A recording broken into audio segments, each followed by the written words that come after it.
Good evening guys, कैसे हो आप लोग। तो आज का हमारा टॉपिक है टेलीस्कोप। ओके, टेलीस्कोप क्या है? तो टेलीस्कोप एक ऐसा यंत्र है जो हमें दूर की चीजों को देखने में मदद करता है। तो it helps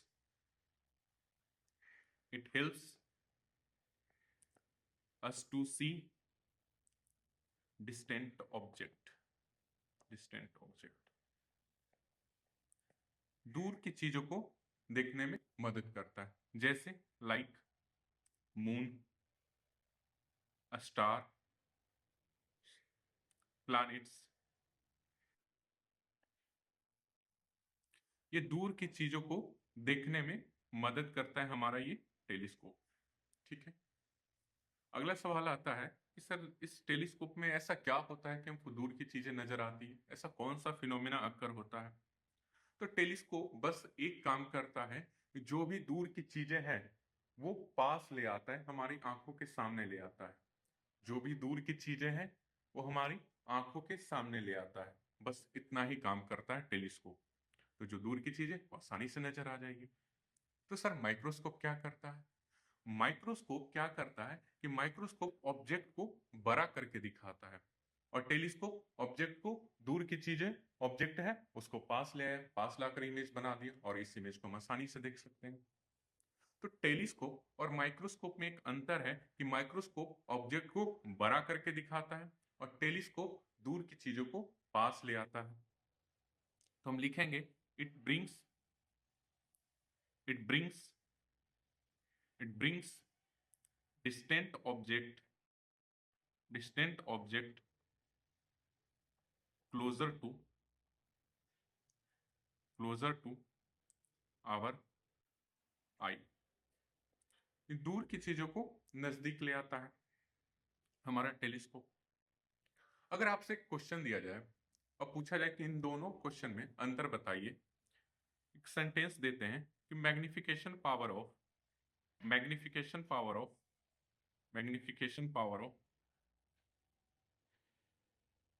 of microscope is 100।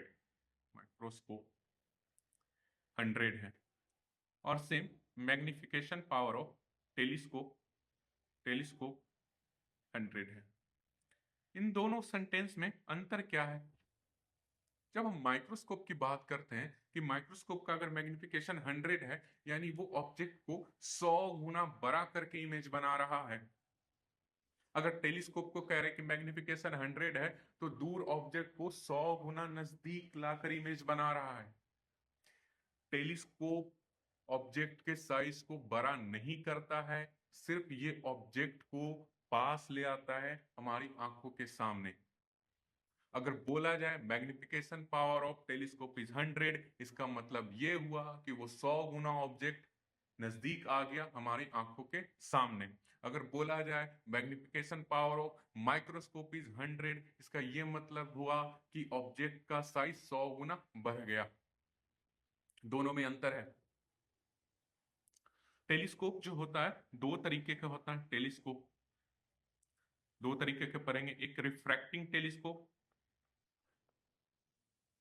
Telescope दूसरा रिफ्लेक्टिंग टेलीस्कोप।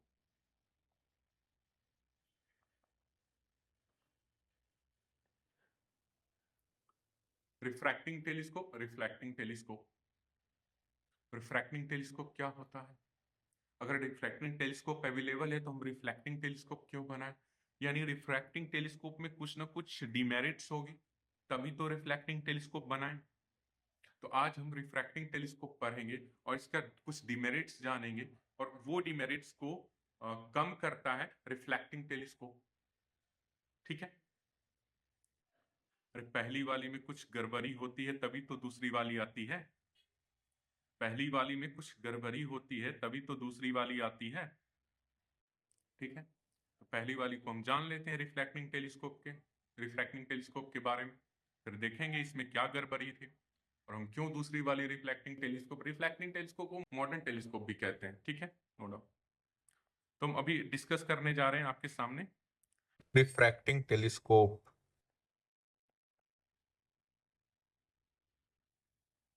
को डिस्कस करने से पहले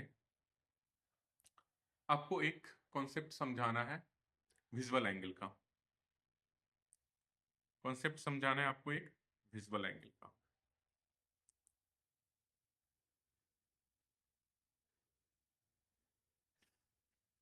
विजुअल एंगल, विजुअल एंगल क्या होता है? तो angle sustained by an eye with an object. Object से आंख पर जो एंगल बनती है, ऑब्जेक्ट से जो आंख पर जो एंगल बनती है, मान लिया कि ये हमारा आई है, ये हमारा आई है और ये आई का प्रिंसिपल एक्सिस, यहां लेंस जो लगा, ठीक। और ऑब्जेक्ट हमारा ये रहा, ऑब्जेक्ट हमारा ये रहा। तो ऑब्जेक्ट से आंख पर जो एंगल बनती है, ऑब्जेक्ट से जो आंख पर एंगल बनती है, इसको हम लोग कहते हैं विजुअल एंगल, ठीक है। ऑब्जेक्ट से जो आंख पर एंगल बनती है वो कहते हैं, उसको कहते हैं विजुअल एंगल। जैसे आप किसी बिल्डिंग को देख रहे हो, तो बिल्डिंग का जो टॉप पॉइंट है, उस वहां से रे ऑफ लाइट आएगी और हमारे आंख पर पड़ेगी, तो उस टॉप पॉइंट और हमारे आंख के बीच में जो एंगल बनेगा उसको कहेंगे विजुअल एंगल। समझ में आया? अब विजुअल एंगल जो होता है बड़ा हो सकता है, छोटा हो सकता है। अब हम देखेंगे कि विजुअल एंगल किस केस में इंक्रीज करता है, किस केस में डिक्रीज करता है, ठीक है। तो अगर विजुअल एंगल को इंक्रीज करने से इमेज पे क्या फर्क पड़ता है, विजुअल एंगल को डिक्रीज करने से इमेज पे क्या फर्क पड़ता है? नो डाउट ये हमारा रेटिना है, ये हमारा रेटिना है, ये वाला पोर्शन, ये पूरा पीछे हमारा आंख के पीछे रेटिना है, रेटिना है, ठीक है, रेटिना है। और जो इमेज बनेगा हमारा, ये ऐसे इन्वर्टेड, यहाँ इमेज बनेगा, रेटिना पर इमेज बनेगा, ठीक है। अगर हम ऑब्जेक्ट का साइज को बढ़ा देते हैं, if we increase the size of object, दूसरा ऑब्जेक्ट हमने ये लिया, तो क्या विजुअल एंगल क्या होता है देखते हैं। तो विजुअल एंगल ये रहा, अगर ऑब्जेक्ट के साइज बढ़ाएं तो विजुअल एंगल हमारा ये रहा।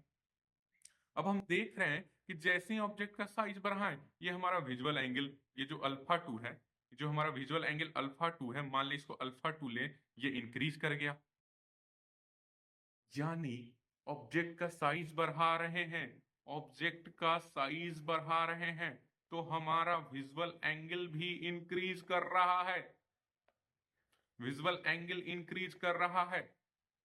इमेज पे क्या फर्क पड़ेगा भाई? जैसे हमने ऑब्जेक्ट का साइज बढ़ाया, विजुअल एंगल बढ़ा, विजुअल एंगल पीछे, पीछे जो इमेज बना, इमेज का साइज भी आपका ये बढ़ गया,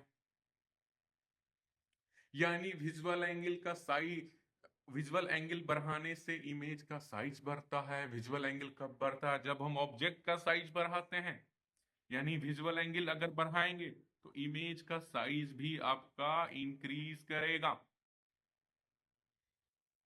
ऑब्जेक्ट का साइज और हम बढ़ाएं, ऑब्जेक्ट का साइज और हम बढ़ाएं। तीसरा,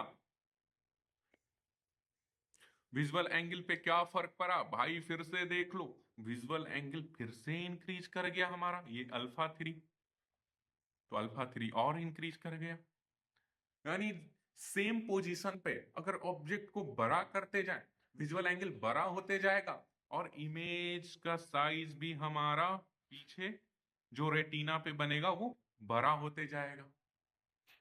ये चीज क्लियर हुआ?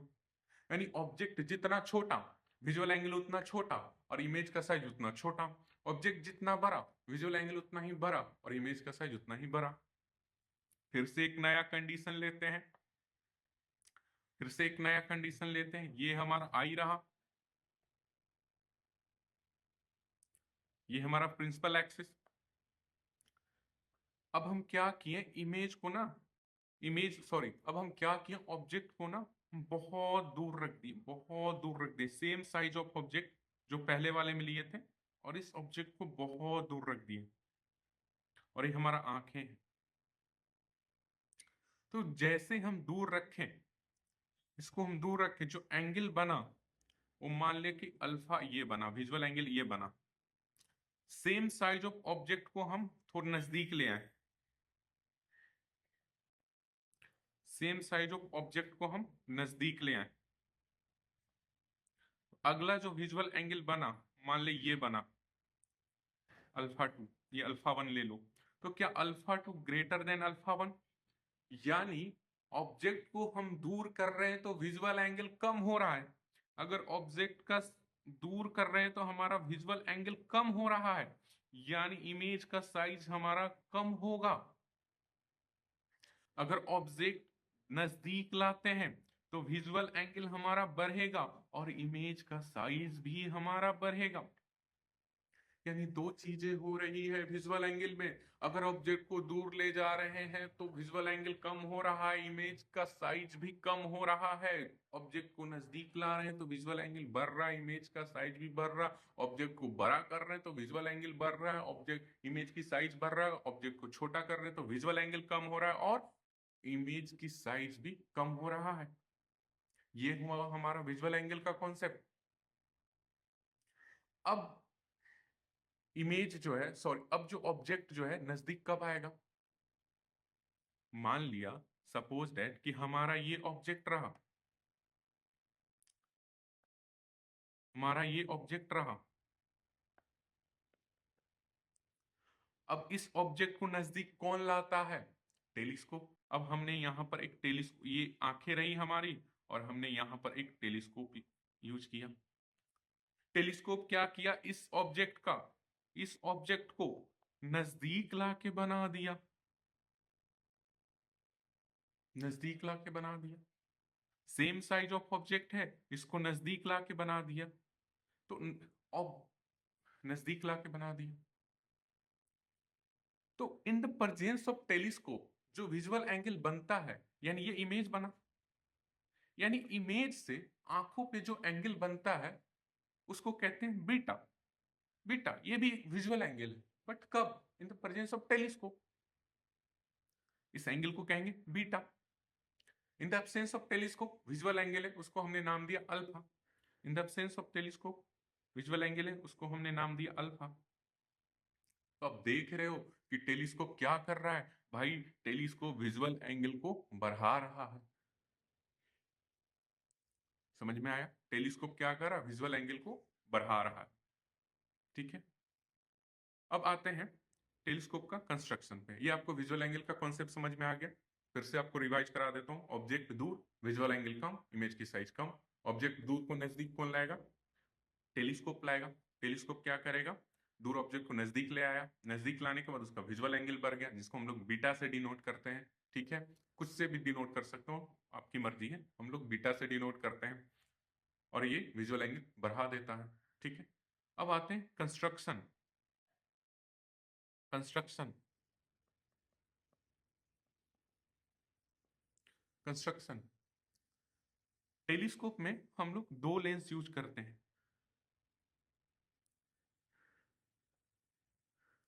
इसका प्रिंसिपल एक्सिस, एक को कहते हैं ऑब्जेक्टिव लेंस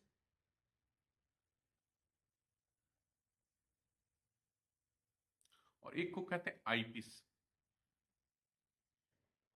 ठीक है, समझ। एक को कहेंगे ऑब्जेक्टिव लेंस और एक को कहेंगे आईपीस। टेलीस्कोप का काम यह है कि ये दूर की चीजों को देखता है, यानी रे ऑफ लाइट जो आएगी वो दूर की चीजों से आएगी, मून से, स्टार से आएगी। तो जो रे ऑफ लाइट इंफिनिटी से आती है वो रे ऑफ लाइट कैसी होती है? वो रे ऑफ लाइट आपका पैरेलल होती है। तो एक मान लीजिए सेंटर से पास किया और दूसरा रे ऑफ लाइट इसके पैरेलल आया, दूसरा रे ऑफ लाइट इसके पैरेलल आया। अब रे ऑफ लाइट जैसी लेंस पे पड़ा तो ये कन्वर्ज करेगा और जाके मीट करेगा आपका इस फोकल प्लेन पे। ये आपका रहा फोकल प्लेन, ये रहा फोकस, फोकस ऑफ ऑब्जेक्टिव, और ये रहा आपका फोकल प्लेन। तो जहां कट करती है दो लाइनें, दो रे जहां कट करती है वहां इमेज का फॉर्मेशन होता है। तो इमेज का फॉर्मेशन यहां हुआ, मान ले कि ये इन्फिनिटी, ऑब्जेक्ट इन्फिनिटी। हमने एक बात बोली, फोकल प्लेन। और आप जानते हो एक पॉइंट, हमने एक बात बोली फोकल प्लेन, और एक और टर्म होता है फोकस पॉइंट। तो फोकल प्लेन और फोकस पॉइंट में क्या अंतर है? आप पूछोगे कि सर आपने बताया था कि कोई भी रे ऑफ लाइट इंफिनिटी से आती हो तो फोकस पे जाके कट करती है, लेकिन आप बोल रहे हो कि फोकस पे नहीं, फोकल प्लेन पे कर रहा है। नहीं सर, हमको फोकस पे कराना है। अरे रुको थोड़ा सा भाई, जो रे ऑफ लाइट, यहाँ नोट डाउन में आप लिख सकते हो, नोट नोट में लिख सकते, जो रे ऑफ लाइट इस प्रिंसिपल एक्सिस के पैरेलल आता है, ये हमारा क्या है, प्रिंसिपल एक्सिस। जो प्रिंसिपल एक्सिस से पैरेलल आता है वो कहाँ कट करती है? फोकस पॉइंट पे कट करती है। जो ray of light principal axis से पैरेलल आता है वो फोकस पॉइंट पे कट करती है, और जो ray of light principal axis से पैरेलल नहीं आता है, किसी और लाइन के पैरेलल आता है, तो कहाँ कट करती है? ये फोकस प्लेन पे कट करती है। ये वाला यहाँ फोकस पॉइंट है, और इससे ये वाली जो लाइन हुआ ये फोकस प्लेन हुआ, ये वाली जो प्लेन हुआ। तो अगर ray of light principal axis के पैरेलल आए तो कट करेगी फोकस पे।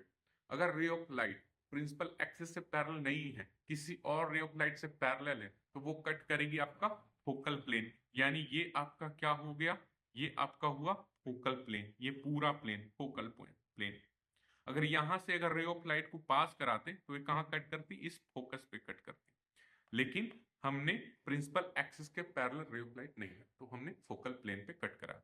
ये हो गया, ठीक है, ये हो गया आपका। इसको मिटा देते हैं।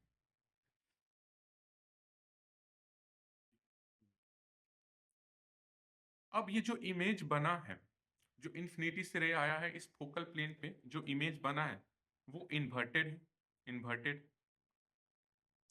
और दूसरा हाईली डेमिनिस्ड,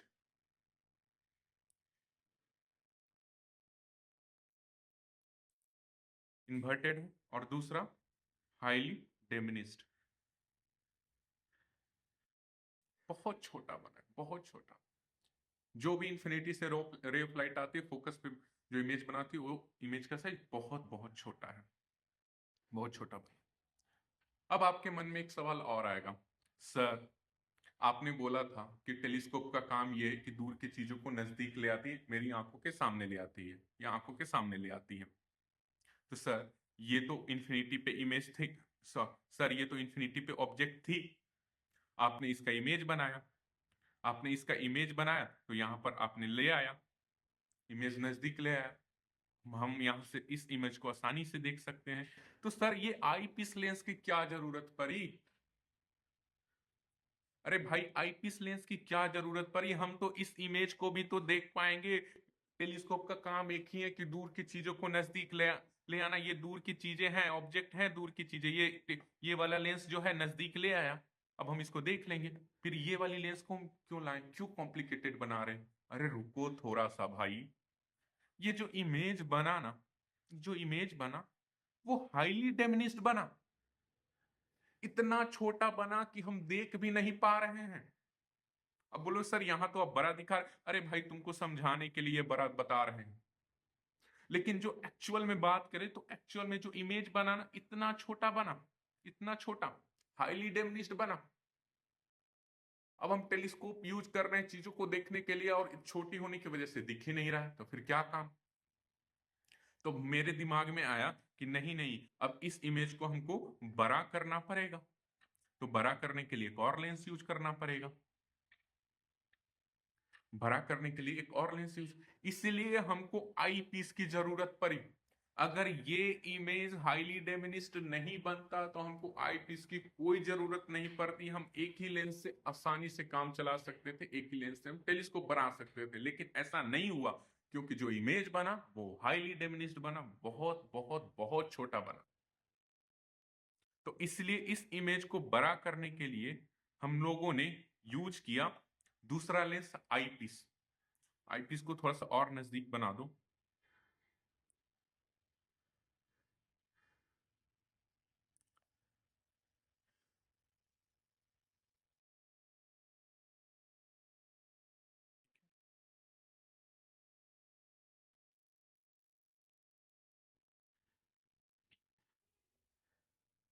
ठीक, आईपीस को और ये हमारा आईपीस हुआ।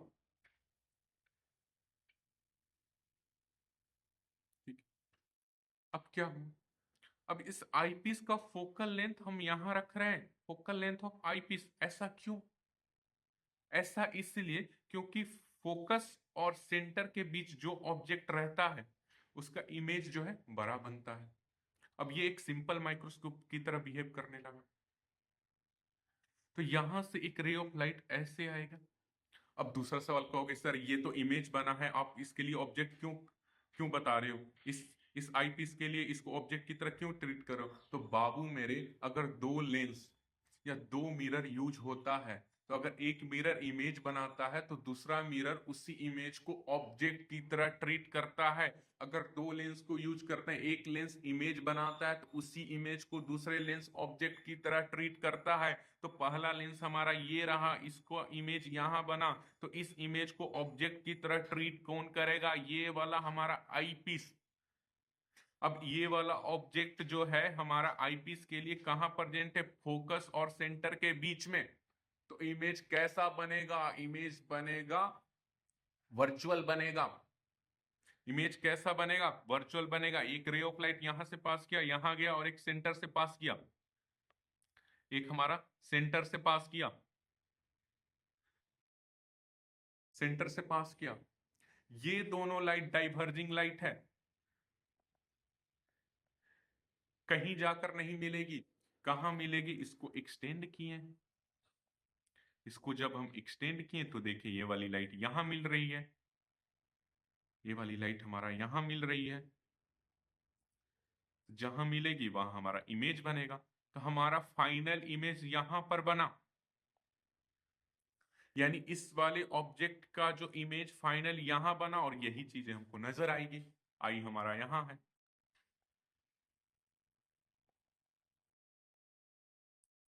समझ में आया? ठीक है, कोई दिक्कत नहीं। अब आते हैं मैग्निफिकेशन। मैग्निफिकेशन इस पे अभी और चर्चा करेंगे, इस पे अभी हम और चर्चा करेंगे। बस आगे बढ़ते हैं। मैग्निफिकेशन,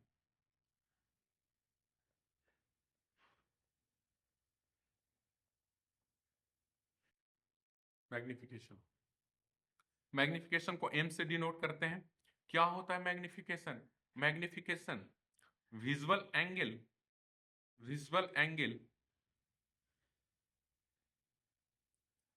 ऑफ इमेज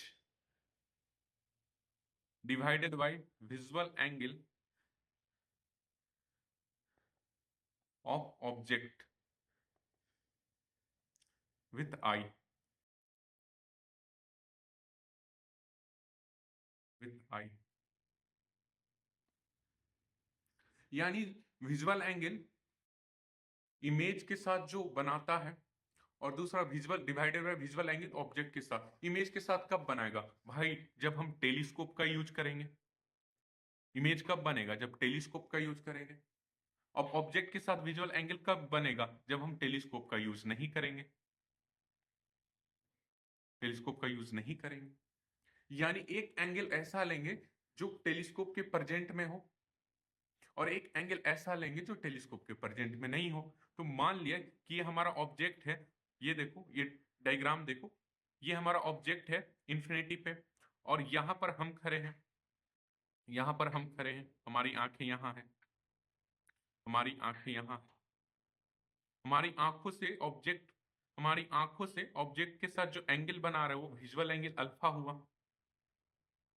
अरे भाई ये भूल जाओ, ये भूल जाओ कि ये हमारा टेलीस्कोप है, इतना भूल जाओ, ये चीजें भूल जाओ। अब तुम यहां खड़े हो, तुम्हारी आंखें हैं, तो आंखों के साथ ये ऑब्जेक्ट है इंफिनिटी पे, तो इंफिनिटी से जो एंगल बनेगा वही तो विजुअल एंगल हुआ विदाउट टेलीस्कोप। दूसरा हमने बोला कि visual angle of image, image हमारा ये बना, इमेज हमारा ये बना, ये दोनों। तो इमेज के साथ जो हमारा आई एंगल बनाता है, ये वाला एंगल, इमेज के साथ जो हमारा आई एंगल बनाता है, ये इसको हम लोग कहते हैं बीटा। बीटा कब बना? In the presence of telescope. अगर टेलीस्कोप ही नहीं रहता तो बीटा कहां से बनता? ठीक है। तो मैग्निफिकेशन क्या होता है? Visual angle of of image divided by visual angle of object. तो विजुअल एंगल ऑफ इमेज हमारा है, यहां देखो, विजुअल एंगल ऑफ इमेज हमारा जो है, विजुअल एंगल ऑफ इमेज हमारा जो है वो बीटा है, और विजुअल एंगल ऑफ ऑब्जेक्ट हमारा अल्फा है। ठीक है, ये मैग्निफिकेशन हुआ। अब बताओ एक चीज हमको तुमको बताते हैं, यहां पर हम लिख सकते हैं tan beta approximately equal to beta and tan alpha approximately equal to alpha।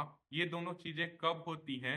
when when angle are when angles are very small, जब एंगल बहुत छोटा है।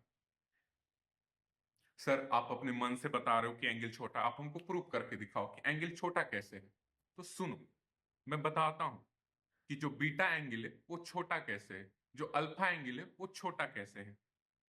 हमारा अल्फा एंगल देखो यहां बन रहा है।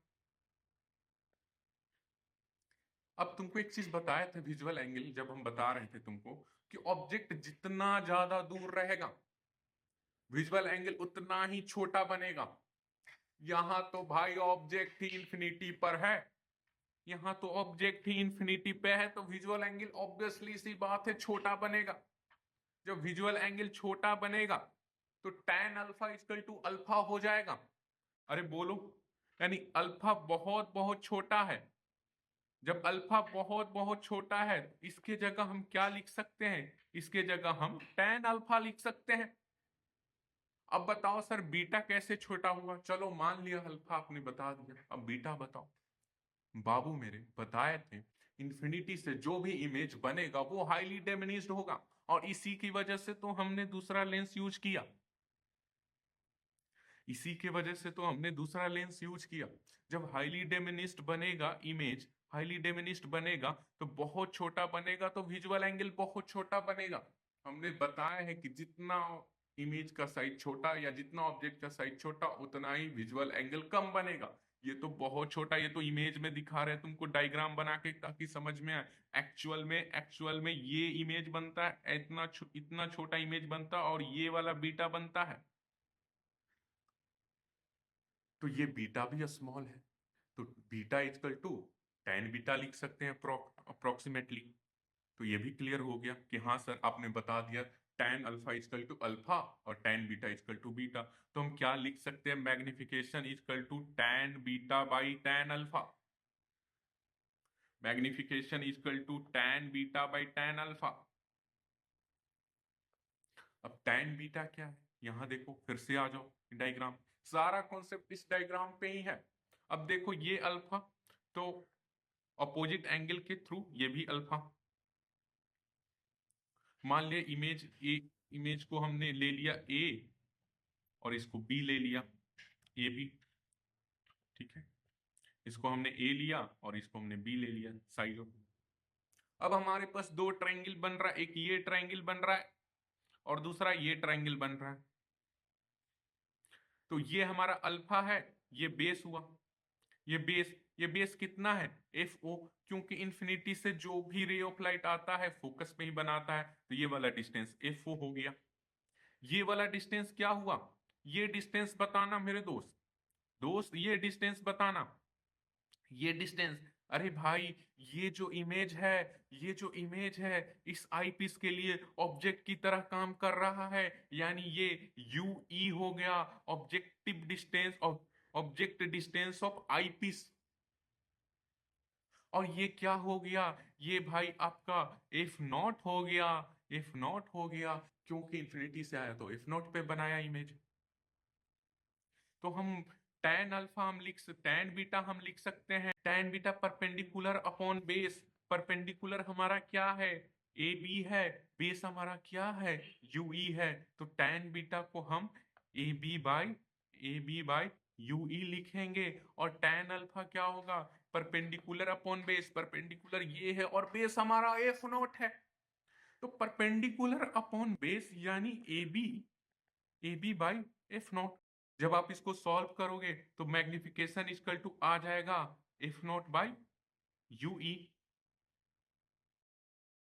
कहीं कहीं बुक में माइनस लिखा रहता, माइनस का मतलब ये कि जो इमेज बना वो इन्वर्टेड बना।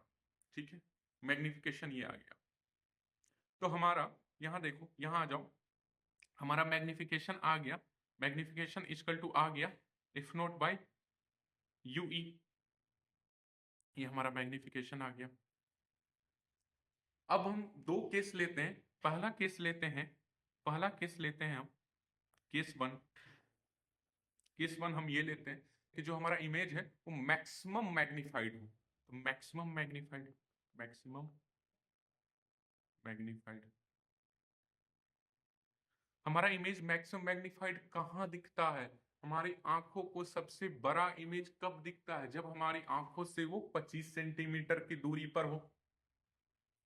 क्यों? 25 सेंटीमीटर से नजदीक करेंगे तो ब्लर दिखेगा, और नजदीक करेंगे और ब्लर दिखेगा, यानी 25 है 24 करें ब्लर दिखा, 23 करें और ब्लर दिखेगा, 25 से दूर ले जाए 26 सेंटीमीटर छोटा दिखने लगा, 27 सेंटीमीटर और छोटा दिखने लगा। यानी 25 सेंटीमीटर ही एक ऐसा पॉइंट है जहां पर हमारी आंखें उस ऑब्जेक्ट को हाईली मैग्नीफाइड देखती है। यानी अगर हमको इन्फिनिटी जो ऑब्जेक्ट है उसको हाईली मैग्नीफाइड देखना है तो हम इमेज को कहां बनाना चाहेंगे? हम इमेज को, जो फाइनल इमेज है हमारा, जो हमारा फाइनल इमेज है, यानी जो हमारा फाइनल इमेज है यानी VE को हम कहां बनाना चाहेंगे? VE को D डिस्टेंस पे बनाना चाहेंगे। माइनस इसलिए लिखें क्योंकि साइन के कारण,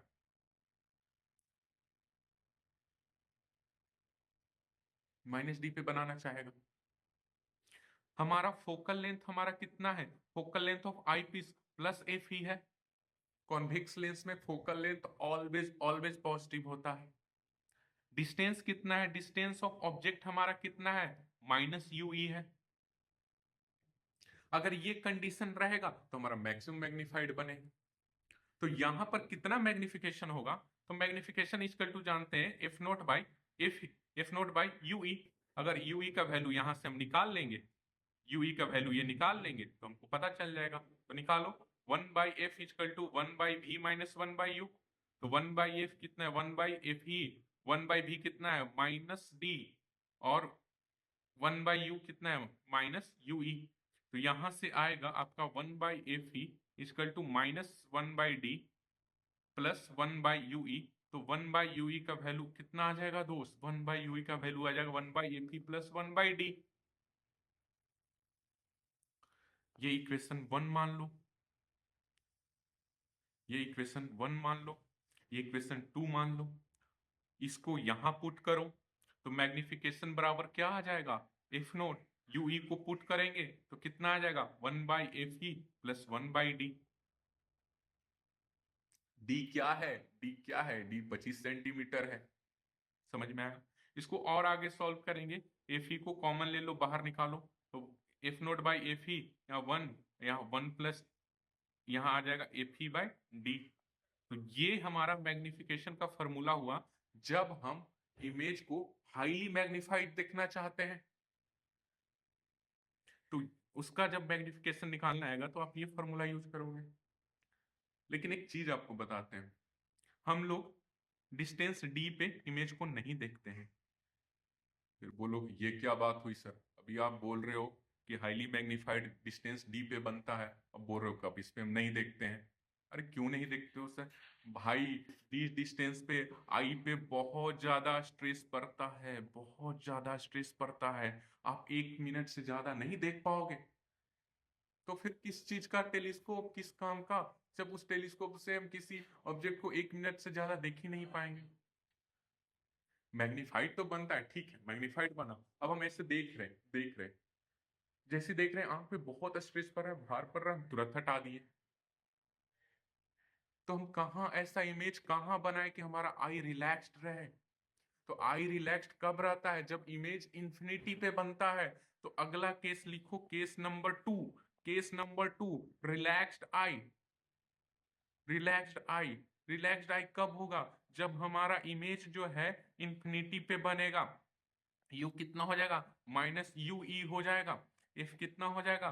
प्लस एफ ई हो जाएगा। तो यहां से आपका यूई का वैल्यू आएगा, सॉल्व करोगे तो यूई का वैल्यू आएगा F E plus F E. तो यहां से मैग्निफिकेशन क्या होता है? मैग्निफिकेशन क्या होता है, एफ नोट प्लस यूई, और यूई का वैल्यू कितना आया, F nought by F E.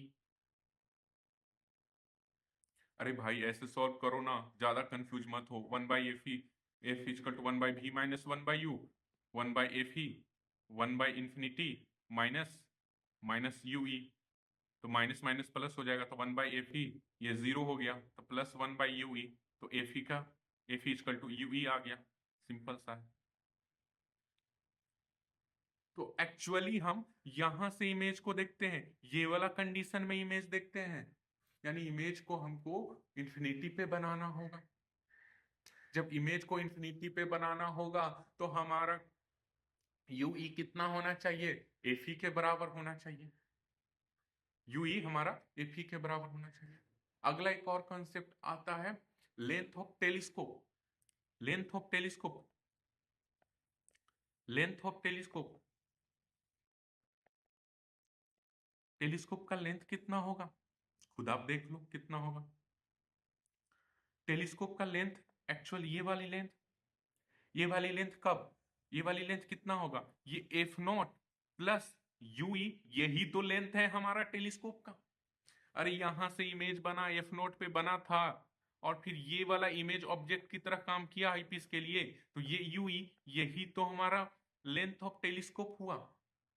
तो लेंथ ऑफ टेलीस्कोप जो होगा कितना होगा, लेंथ ऑफ टेलीस्कोप मॉड में एफ नॉट प्लस यूई। लेकिन जब हम केस सेकंड लेते हैं, जब हम इमेज इंफिनिटी पे बनाते हैं, केस सेकंड लेते हैं, यानी रिलैक्स्ड आई का केस लेते हैं, रिलैक्स्ड आई, रिलैक्स्ड आई, तो वहां पर यूई का वैल्यू कितना हो रहा है, एफ ई के बराबर हो रहा है, तो लेंथ ऑफ टेलीस्कोप कितना होगा, F nought plus F E. तो रिलैक्स्ड आई के केस में length of telescope F nought plus F E, और नॉर्मल केस में length of telescope F nought plus U E. ये लेंथ ऑफ टेलीस्कोप हुआ। अब इस टेलीस्कोप में, अच्छा अब यहां देखो, थोड़ा सा और देखो। सर आपने ये तो क्लियर कर दिया कि दूसरा आई पीस क्यों लिए, लेकिन सर एक चीज हमको इस डायग्राम से नजर आ रहा है कि आपने ऑब्जेक्टिव लेंस बहुत बड़ा दिखाया है as compare to eyepiece, ऐसा क्यों सर? ऑब्जेक्टिव लेंस को बहुत बड़ा दिखाया है as compare to eyepiece, ऐसा क्यों सर? आप ये देख रहे हो, ये देखो बड़ा है as compare to eyepiece. भाई बड़ा दिखाना पड़ेगा, बड़ा इसलिए दिखा रहे हैं क्योंकि जो लाइट आ रही है इंफिनिटी से, वो मैक्सिमम अमाउंट में लाइट आए, और मैक्सिमम अमाउंट में एक गैदरिंग करे, मैक्सिमम अमाउंट में कैप्चर करे ये लेंस। क्यों मैक्सिमम अमाउंट में, क्यों करे? मैक्सिमम अमाउंट में कैप्चर करेगा तो ब्राइट इमेज देगा। अब छोटा ऑब्जेक्टिव लेंस छोटा बना दिए, रे ऑफ लाइट को कम कैप्चर कर रहा है, तो इमेज जो बनेगा वो डीम डीम बनेगा, आप देख ही नहीं पाओगे।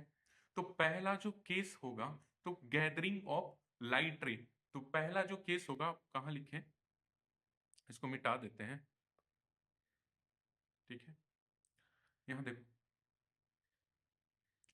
यहां देखो, और मिटा देते हैं, ठीक है, यहां देखो।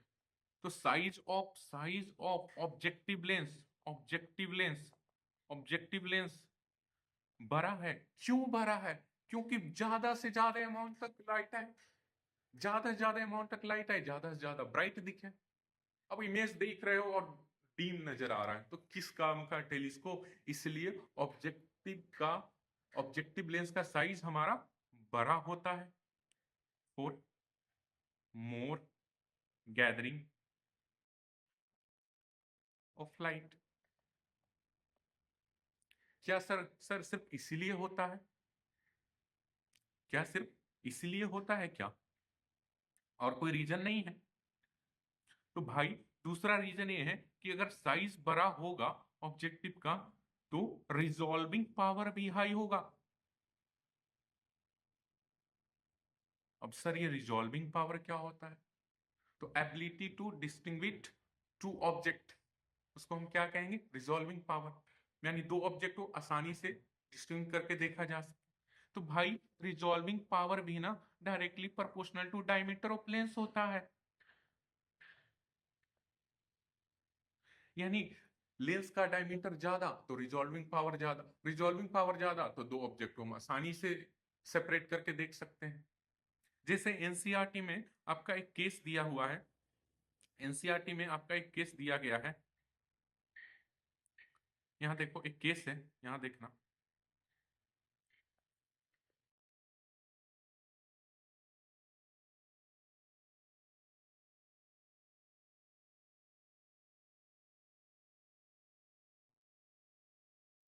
एनसीईआरटी में एक केस दिया है, यहां देखो केस देखो, दिया क्या गया है, consider a telescope whose objective focal length is 100 centimetre, यानी ऑब्जेक्टिव का फोकल लेंथ आपका 100 सेंटीमीटर है और आईपीस का फोकल लेंथ है आपका 1 सेंटीमीटर।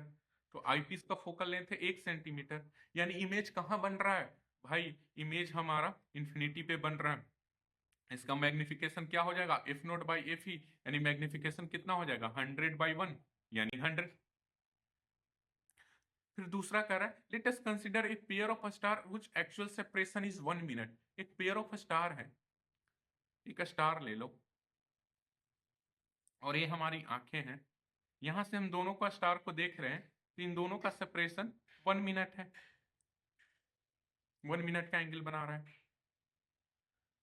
यानी ये विजुअल एंगल हुआ विदाउट टेलीस्कोप।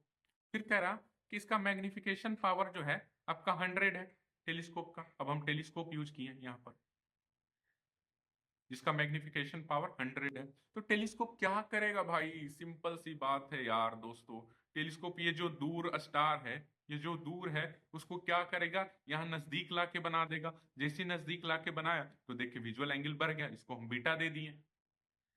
तो बोल रहे जब नजदीक लाके बनाए तो कितने एंगल पे सस्टेन होगा, तो भाई मैग्निफिकेशन 100 है, मैग्निफिकेशन 100 है और क्या होता है बीटा अपॉन अल्फा होता है, बीटा हमको निकालना है और अल्फा हमारा दिया गया है 1 मिनट, तो यहां से बीटा आपका आ जाएगा 100 इंटू 1, यानी आपका आ जाएगा 100 मिनट बीटा, वही लिखा हुआ है देखो देखो देखो।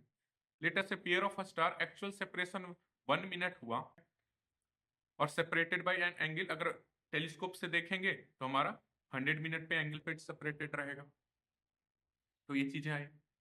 तो हम ऑब्जेक्टिव लेंस का दो काम है, एक तो लाइट को गैदर करना इसलिए इसका साइज बड़ा रखें, और दूसरा इसका हाई रिजॉल्विंग पावर होना चाहिए, रिजॉल्विंग पावर हाई होना चाहिए ताकि दो ऑब्जेक्ट को आसानी से अलग अलग करके दिखा सके। तो इसलिए ऑब्जेक्टिव लेंस का हम साइज बड़ा रखते हैं, ठीक है।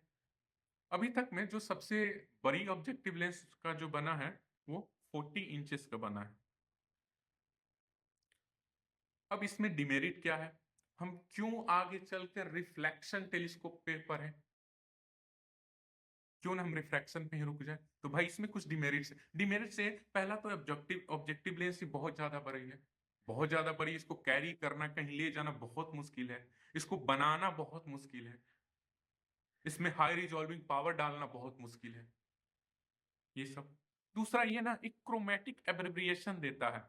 अब ये कौन सा टर्म आ गया सर क्रोमेटिक एब्रिविएशन, तो भाई सुनो सुनो, क्रोमेटिक एब्रिविएशन, क्रोमेटिक एब्रिविएशन क्या होता है, मान लीजिए लेंस है, ठीक है, ऑब्जेक्टिव लेंस है, ऑब्जेक्टिव लेंस है,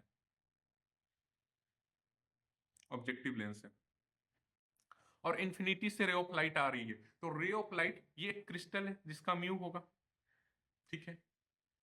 तो जैसी आएगी वो विबग्योर में टूट जाएगी, विबग्योर में, और यहां से आप जानते हो कि रेड कलर का लैम्डा सबसे ज्यादा, आप ये भी जानते हो कि mu inversely proportional to lambda होता है, और जो होता है mu inversely proportional to focal length होता है, यानी lambda directly proportional to focal length होगा, यानी जिसका ज्यादा लैम्डा उसका ज्यादा फोकल लेंथ, यानी अगर रेड आएगा तो रेड आके यहाँ इस फोकस पे मिलेगा, अगर रेड आया ये मान लो रेड है, रेड यहाँ फोकस पे मिलेगा, येलो आया येलो और कम पे मिलेगा क्योंकि येलो का फोकल लेंथ कम है।